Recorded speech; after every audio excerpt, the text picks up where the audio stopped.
وہ لکھا ہے کہ حضرت جنید بغدادی رحمۃ اللہ تعالیٰ نے اپنی خانقاہ میں تھے، ایک لکڑ آ رہا ہے، لکڑیں کاٹنے والا، آ کے عرض کرتا ہے حضرت آپ کا واز خانقاہ میں ہی اثر کرتا ہے کہ جنگلوں میں بھی اثر رکھتا ہے؟ آپ نے فرمایا کیوں، کیا ہوا ہے؟ عرض کرتا ہے حضور میں روز جنگل میں لکڑیاں کاٹنے جاتا ہوں، میں 3 نوجوان بیٹھ کے شراب پیتے ہیں، میں نے ان کو بڑا منع کیا، قرآن کریم سنایا ہے یا ایھا الذین آمنوا انما الخمر والمیسر والانصاب والازلام رجس من عمل الشیطان، ٹھیک ہے نہیں باز آتے، حدیث بھی سنائی ہے نہیں باز آتے، آپ جائیں ہو سکتا ہے آپ کے کہنے سے باز آتے، درد والے لوگ تھے حضرت، آپ نے وہ سر پر امامہ باندھا، ٹھیک ہے جی، وہ اپنے چہرے کو چھپایا، اور جو سمت اس نے بتائی تھی نا حضرت تشریف لے گئے، جب وہاں پہنچے نا کیونکہ حضرت نے چہرے کو چھپا رکھا تھا، اٹھ کے بھاگنے لگے کہ شاید کوئی سپاہی آ گئے، آپ نے فرمایا بھائی نہ بھاگو یار، نہ بھاگو، میں وہاں پیتا ہوں، مجھے پتہ چلا تم یہاں پیتے ہو، میں نے کہا اکیلے پینے میں کیا لطف ہے، چلو ذرا محفل میں پیئیں گے تو مزہ آئے گا، چلے بھائی بات تو نیت کی ہے نا، نیت المؤمن خیر من عملی، آپ کی نیت وہ شراب تو نہیں تھی، آپ کی نیت وہ شراب تھی جو آنکھوں سے پلائی جاتی ہے حضرت، ہزار جام تصدق ہزار میں خانے، ہزار جام تصدق ہزار میں خانے، نگاہ یار کی مستی شراب کیا جانے، وہ یہ پی کے تو پھر ہوش آ جاتی ہے، لیکن جس نے نگاہ مصطفیٰ سے پی پھر اس کو ہوش کہاں آتی ہے، ہزار جام تصدق ہزار میں خانے، نگاہ یار کی مستی شراب کیا جانے، وہ بڑے خوش ہوئے، عرض کرتے ہیں حضور خوش آمدید، جی آیا نا ویلکم، لیکن حضرت ذرا دکھ کی بات یہ ہے کہ اب یہ محفل کل سے لے گی، آپ نے فرمایا کیوں آج کیا ہوا، عرض کرتے ہیں حضور شراب تو ختم ہو گئی ہے، تو آپ نے فرمایا لے آؤ جا کے، میں مہمان آیا ہوں، عرض کرتے نہیں حضور آج نہیں ملے گی، کل ہی ملے گی، آپ نے فرمایا میں پھر کوئی طریقہ نہ بتاؤں، تمہیں لینے بھی نہ جانا پڑے، شراب خود ہی آ جائے گا، وہ عرض کرتے ہیں حضور کو طریقہ ہے، آپ نے فرمایا ہے، حضور بتائیں پھر، آپ نے فرمایا مجھے پانی کا شور سنائی دے رہا ہے، قریب ہی ہے، عرض کرتے ہیں تھوڑا کیا حضرت دجلہ بہہ رہا ہے، فرمایا جاؤ غسل و وضو کر کے آؤ، شہر بغداد جہاں ہمارے جلالی صاحب نے 11واں مصلی سنایا، کیا شانہ شہر بغداد، اللہ انشاءاللہ جس کا کوئی نہیں ہوتا اس کی اللہ اور اللہ کے رسول ہوتے ہیں، ہاں انشاءاللہ جس کا کوئی نہیں ہوتا اس کی اللہ اور اللہ کے رسول ہوتے ہیں، وہ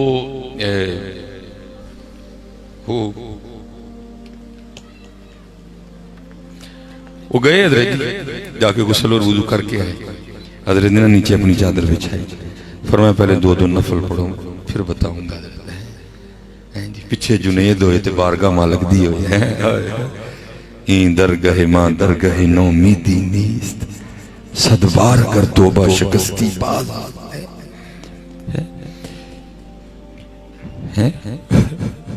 پیچھے جنید ہوئے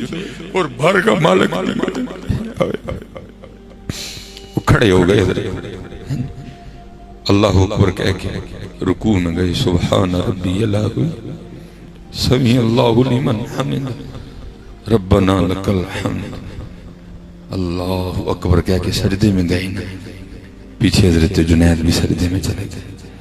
اور عرض کرتے ہیں رب کریم جنید کا اتنا ہی کام تھا، تیری بارگاہ میں لے آیا ہوں، اب تو جان تیرے بندے جانے، لکھا ہے سجدے میں جانے سے پہلے پہلے تو شرابی تھے، لیکن سر اٹھانے سے پہلے پہلے دونوں ہی اللہ کے، تینوں ہی اللہ کے ولی ہو گئے تھے، آج حضرت جی ضرورت ہے، انہوں نے کھلا رہی ہے مسلیاں تے لیا کے، انہوں نے لیا ہی مسجد، اور پھر وہی عرض کریے یا اللہ میں لین دائے اگو تو جان تیرا کم جان، حضرت عیسیٰ علیہ السلام والا رہا، وَإِن تُعَذِّبْهُمْ فَإِنَّهُمْ عِبَادُكَ وَإِن تَغْفِرْ لَهُمْ فَإِنَّكَ أَنْتَ الْعَزِيزُ الْحَكِيمُ، حضور کی امت کو خیر خواہی کی ضرورت ہے حضرت، آج خیر خواہی کرنے والے تھوڑے ہو گئے ہیں، آؤ حضور نبی علیہ السلام کی امت کی خیر خواہی کریں، خیر خواہی کریں، وہ لکھا ہے کہ حضرت جنید بغدادی رحمت اللہ تعالیٰ کے دور مبارک میں کوئی دل جلا تھا حضرت، جس کے اندر وہ دیا جل اٹھا تھا حضرت، محبوب کو پانے کا شوق لگن لگ گئی تھی، اس نے بڑے صوفیاء سے ملاقات کی لیکن شاید اس کو ملا نہیں ہے، اس کی طلب کا معیار بہت بلند تھا حضرت۔ اس نے نہ کہا لے بھائی بندہ دے لبا کوئی نہیں تے جانا بھی نہیں سی کسے انہوں اسی او دے کلوئی انہوں منگا گیا، ایک درخت کے نیچے بیٹھ گیا، تسبیح پکڑ لیا اور شروع ہو گئے اللہ اللہ اللہ اللہ اللہ اللہ اللہ۔ وہ لکھا ہے کہ حضرت جنید بغدادی رحمت اللہ تعالی علیہ کا مزاج مبارک تھا کہ آپ عصر کے بعد نا اپنی گھوڑی کو دریا دجلہ پانی پلانے کے لیے لے کے جایا کرتے تھے۔ وہ لکھا ہے کہ حضرت نکلے، آپ گھوڑی کی اس سائیڈ والی لگام کھینچیں کہ ادھر جانا ہے، گھوڑی ادھر کو زور مارے، آپ ادھر کی کھینچیں ادھر جانا ہے، گھوڑی ادھر کو زور مارے۔ دانا آدمی تھے، آپ نے لگامیں چھوڑ دی، کوئی راز دے ہے۔ وہ گھوڑی چلتے چلتے نا وہاں آ کے کھڑی ہو گئی جہاں وہ دل جلا بیٹھا ہوا تھا۔ آپ سمجھ گئے کہ اس کا جذب مجھے کھینچ کے لائے۔ آپ نے اس کو اٹھایا، سینے سے لگایا، سلسلہ عالیہ قادریہ شریف کہ جو معمولات تھے، جو رنگ تھا، اس کے سینے میں کنورٹ کر دیا، اس کا دیا جل اٹھا دیا۔ اچھا باقی جو میں سبق آپ رکھنا چاہتا ہوں، آپ نے اسے پوچھا تو جانتا ہے میں کون ہوں؟ اور کرتا ہے حضور آپ میرے پیر و مرشد۔ یہ تصوف میں نا دو کیفیات ہیں، ایک ہے قبض اور ایک ہے بس۔ قبض ہے جب فیض کا سلسلہ موقوف ہو جاتا ہے، سینہ بندے کا جکڑا جاتا ہے اور وہ سالک کے لیے جان لینے والی کیفیت ہوتی ہے، بندے کا دل کرتا ہے ماری جاؤں کہیں، اور پھر ہوتا ہے بس جب سینہ کشادہ ہوتا ہے، جب عشق و مستی کا غلبہ ہوتا ہے بندے۔ آپ نے فرمایا بات یہ ہے بڑا کٹھن راستہ ہے، بڑے معاملات آئیں گے، تو میں چلو سادہ کہہ دیتا ہوں، کبھی تیرا دیا بجھ جائے گا تو بغداد میں میرے پاس آنا، میں تیرا دیا پھر جاتا۔ اچھا وہ آگے سرچ کردہ حضور ایک گالتے دسو۔ آپ نے فرمایا پوچھ حضور ہوں تسی آئے ہو کہ میں آیا ہوں؟ اب آپ آئے ہیں کہ میں آیا ہوں؟ آپ نے فرمایا میں ہی آیا ہوں۔ کہنے لگا میں جدیاں دی بارگاہ چاہ کے بہ گیا وہاں لوڑ پے گی تو پھر کسی دی گھوڑی موڑ دیں گے۔ تو ہی بہت صحیح ہے، ویکو ہاں گھوڑیاں مڑتی ہیں کہ نہیں مڑتی ہیں، بیٹھو تو صحیح ہے، حضور کی بارگاہ میں جھولی پھیلا کے بیٹھو تو صحیح ہے، پھر دیکھو ہاں گھوڑیاں مڑتی ہیں کہ نہیں مڑتی ہیں، زمانے مڑ جائیں گے تمہارے لیے، کیونکہ جو تیرے در سے یار پھرتے ہیں یوں ہی در بدر خار پھرتے ہیں۔ آؤ حضرت جی پکی ہوئی ہے، اس وقت ضرورت ہے اور پکارا کرو حضور نبی علیہ السلام، خوب حضرت جی پکارا کرو۔ یہ تو اللہ کا شکر ہے، ہم تو وہ ہے نا جن کے لیے حضور نبی علیہ السلام غاروں میں آنسو بہایا کرتے تھے، ذرا اس سے بھی نیچے جا کے ماشاءاللہ علماء بیٹھے ہیں، ہو سکتا ہے اور مجھے یقین ہے کہ ضرور کسی نہ کسی کی نظر سے یہ کتاب ضرور گزری ہوگی، مدینۃ الرسول، ٹھیک ہے جی، مولانا منظور احمد صاحب ساہیوال شریف جامعہ فریدیہ، بڑی خوبصورت کتاب ہے حضرت کی، جو اس کا نیا ایڈیشن ہے جو تقریباً سن 2002 میں آیا حضرت، اس سے پہلے سادہ ہے، لیکن جو دوسرا ایڈیشن آیا نا اس میں کیونکہ حضرت نے بڑا وقت گزارا ہے مدینہ طیبہ میں، تو وہاں جو انہوں نے حضور نبی علیہ السلام کے کمالات، حضور نبی علیہ السلام کی عطاؤں کے جو سلسلے ہیں ان کو اپنی آنکھوں سے دیکھا، کتابوں میں تو پڑھتے آئے تھے، انہوں نے بڑی بڑی خوبصورت باتیں کتاب میں قلم بند کی۔ اس میں ایک بات آپ لکھتے ہیں، آپ فرماتے ہیں ہم حج کے لیے گئے، کہتے حج کر لیا، حاجی آؤ شہنشاہ کا روزہ دیکھو، کہتے ہیں مدینہ پاک بلائے گئے، کہتے جس ہوٹل میں ہم ٹھہرے تھے نا جس کمرے میں، کہتے اس کمرے میں ہمارے ساتھ پاکستان سے آئی ہوئی ایک سیاسی شخصیت بھی ٹھہری تھی، اور کیونکہ حضرت نے ان کا نام نہیں لکھا کہ وہ کون تھے، حضرت نے اخفا میں رکھا نام ان کا، تو کہتے ہیں ہم بیٹھے نا دوپہر کا کھانا کھا رہے تھے اور ہمارے ہوٹل کا نا کمرے کا دروازہ کھلا ہوا تھا، کہتے ہوا کیا کہ ایک بلی اندر آ گئی، کہتے ہیں ہم نے اس بلی سے بڑی محبت کا اظہار کیا، ہاں حضرت کسی نے محبت کی ہو تو اس کو پتا ہوتا ہے نا پھر محبوب کے شہر کی جو چیزیں ہیں وہ کیسی نظر آتی ہیں، کہتے ہم نے بڑی عقیدت کا اظہار کیا، اس وقت تو کچھ تھا نہیں، کہتے جو ہم روٹی کھا رہے تھے ہم نے ایک نوالہ توڑا اور بلی کو پیش کیا، تو کہتے ہیں اس نے قبول کر لیا، کہتے اللہ کی کرنی وہ اگلی دوپہر کو پھر آ گئی، کہتے تیسری کو پھر آ گئی، کہتے چوتھی کو پھر آ گئی، کہتے پانچویں کو پھر آ گئی، کہتے ہیں محبت کا سلسلہ اتنا بڑا کہ وہ جو سیاسی شخصیت آئی تھی نا انہوں نے تہیہ کر لیا اس بلی کو جاتے ہوئے پاکستان لے کے جانا ہے، سعودی حکومت سے اجازت لی،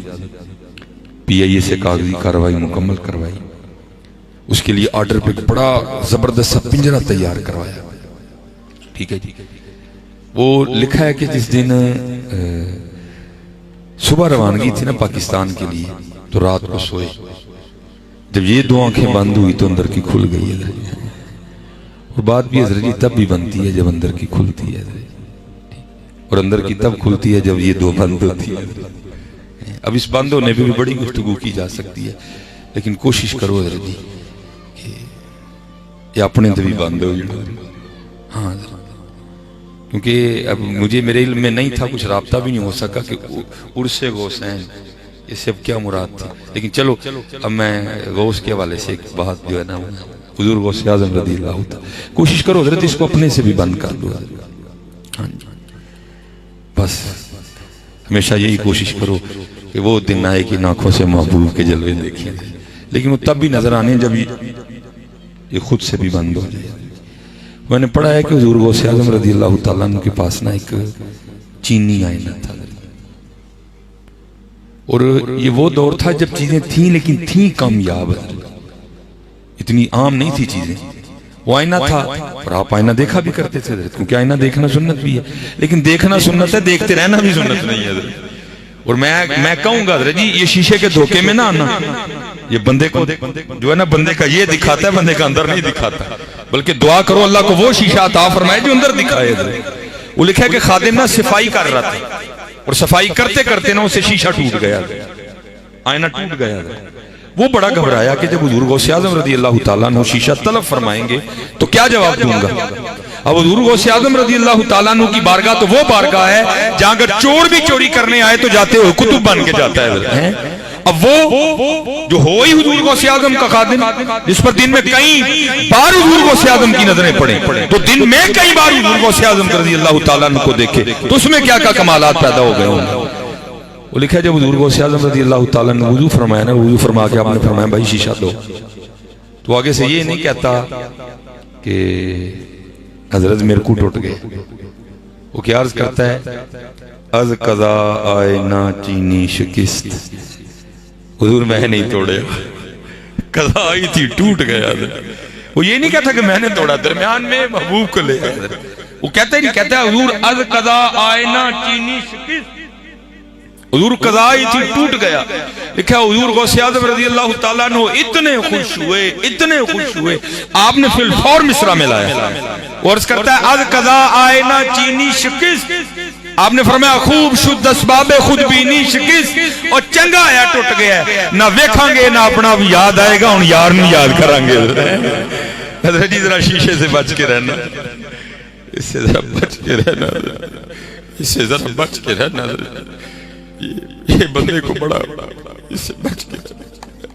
اس سے بچ کے رہنا، خوب شد اسباب خود بینی شکست، اس سے بچ کے رہنا۔ وہ لکھا ہے دو آنکھیں بند ہوئی اور اندر کی کھل گئی، تو کیا دیکھتے ہیں کہ حضور نبی علیہ السلام کی بارگاہ میں حاضر ہے، اور حضور نبی علیہ السلام نے جو فرمایا میں اس کا مفہوم عرض کر دیتا ہوں۔ حضور نبی علیہ السلام نے فرمایا حاجی جس طرح تو خیر سے آیا تھا اللہ تجھے لے بھی جائے،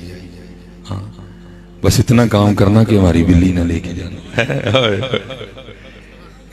جو نہ بھولا ہم غریبوں کو رضا ہے، بس اتنا کام کرنا کہ ہماری بلی نہ لے کے جانا۔ اب منظور احمد شاہ صاحب نے اس میں لکھا ہے رحمت اللہ تعالی علیہ کہ وہ حاجی آگے سے عرض کرتے ہیں حضور نبی علیہ السلام کی بارگاہ میں محبوب مجھے اجازت مرحمت فرمائے کہ میں بلی لے جاؤں، تو آگے سے حضور نبی علیہ السلام فرماتے ہیں حاجی تجھے کس طرح اجازت دیتا، 4 راتیں گزر گئی، بلی ساری رات باہر بیٹھی روتی رہتی ہے، وہ ساتھ عرض کرتی رہتی ہے حضور مدد فرمائیں مدینہ چھوٹ رہا ہے۔ حضرت جی وہ بلیاں روئیں تو وہ اتنا نوازتے ہیں، حضرت ہم روئیں گے تو نہیں نوازیں گے، ہم روئیں گے تو نہیں نوازیں گے، نہیں نوازتے ہیں، کیونکہ کون دیتا ہے دینے کو منہ چاہیے، دینے والا ہے سچا ہمارا نبی ہے، عصائے کلیم اژدہائے غضب تھا، گروں کا سہارا عصائے محمد ہے۔ اس لیے حضرت جی خوب محنت کریں. اور میں تو جہاں کہیں بھی گیا ہوں پتہ نہیں میری بات کسی کو پسند آئے یا نہ آئے, میں نے تو ہر جگہ جا کے یہی کہا ہے کہ حضرت جی اللہ کا شکر ہے آپ نے حضور نبی علیہ السلام کی آمد پاک کی خوشی کو اپنے اپنے انداز سے منایا, جھنڈیاں لگیں, لائٹیں لگیں, ٹھیک ہے جی. تو میں جہاں کہیں بھی گیا ہوں, میں رات کو بھی پنڈی میں نے کل 4 پروگرام کیے ہیں, ٹھیک ہے جی. کہیں آج کل کیونکہ پنڈی کا ماحول میرے حوالے سے بڑا گرم چل رہا ہے, باقاعدہ کلپ چل رہے ہیں کہ اس کا پنڈی میں بائیکاٹ کرو. تو میں نے بھی پھر آگے سے کہا, میں نے کہا کاکا جی تسی بھی ذرا دھیان دیں, پنڈی کسی دے پیوز ہی نہیں, پنڈی میر علی شاہ دی پنڈی حافظ عبدالکریم رحمت اللہ تعالیٰ دی, پنڈی امام بری سرکار دی. ہاں جی ہمیں بائیکاٹ ہوتا ہے کسی کا, اور اللہ کا شکر ہے الحمدللہ کوئی ایسا مسئلہ نہیں. تو میں نے تو رات کو بھی میں نے کہا, میں نے کہا بھائی میں اتنی دور سے آپ کی بارگاہ میں بس یہی عرض کرنے آیا ہوں, ماشاءاللہ علمی نکتے بیان کرنا یہ تو علماء کا کام ہے, ہم تو سادے سادے لوگ ہیں. میں بس آپ سے اتنا ہی کہوں گا حضرت جی کہ باہر آپ نے ماشاءاللہ بڑی جھنڈیاں لگائیں, بڑی لائٹیں لگائیں, بس اتنا کرو کہ یار ایک اندر بھی لگا لو